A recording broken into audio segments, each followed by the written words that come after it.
কি দাদা শুনলাম তুমি ইলেকশনে দাঁড়াইছো এবার? এবার তো দাঁড়িয়েছি, তো ভালো করে খাটাখাটি করিস, এবার জিততেই লাগবে। কিন্তু আমি তো বললাম তুমি তো মূর্খ সূর্খ মানুষ, ঠিক আছে, পড়াশোনা তো করোনি, একটু পড়াশোনাটা করে নাও এই সুযোগে, ঠিক আছে? যদি ইলেকশনে জেতার পর যদি কোথাও কিছু কাজ করতে হয়, যদি তোমার সই লাগে, সিগনেচার লাগে, তখন কি করবা তুমি? আরে ওসব বর্তমান লাগে না। কেন? পড়াশোনা ছাড়া কত এমএলএ এমপি আছে আমার দেখা। আমার এই ব্লকের চান্টু সিং। চান্টু সিং? তাই নাকি?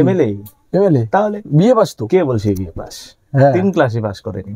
3 ক্লাসে ওর সার্টিফিকেট আছে? সার্টিফিকেট আছে, আমার ফুফা দিয়ে দিয়েছে 300 টাকাতে দিনাটা কলেজ দেখিয়ে। কি জানিস তুই? দিনাটা কলেজে তাহলে মাত্র 300 টাকা? তোর যদি লাগে বলিস। তুই কোন ক্লাসে পড়ছিস? আমি তো এমএ পাস। এমএ পাস তো? তোর পিএইচডি ডিগ্রি লাগবে না? বেশি লাগবে না, তুই পরিচিত ছেলে আছিস তো, 10 টাকা একটা খাওয়াই, একটা বিমল, তাতেই হয়ে যাবে। হ্যাঁ, তো আমার ওই পিএইচডি ডক্টরের জন্য যা লাগবে, তুই ডাক্তার হতে যাস তো, হ্যাঁ ডাক্তার ডিগ্রি দিয়ে দিব। পরে চাকরি দিয়ে দিব। আরে আমি ভোটে জিতছিস তো, ওই কারণে হসপিটাল খুলবো আমি। হসপিটালে তোকে একদম हॉस्पिटल मेन एकदम सीईओ बना दिया। ए बाप रे, क्या बात करते हैं? सीईओ ना मेरे भाई, तूने तो सी बना दिया, चूतिया बना दिया मेरे को। हॉस्पिटल मेन एकदम सीईओ बना दिया। ए बाप रे।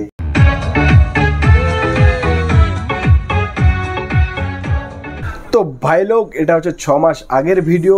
আশা করি ভিডিওটা তোমাদের ভালো লাগে, আর ভালো লাগলে অবশ্যই একটা লাইক, কমেন্ট, সাবস্ক্রাইব, ভাই ভিডিও শেয়ার করো, सब्सक्राइब करो, एकदम दबा दो घंटा बटन। या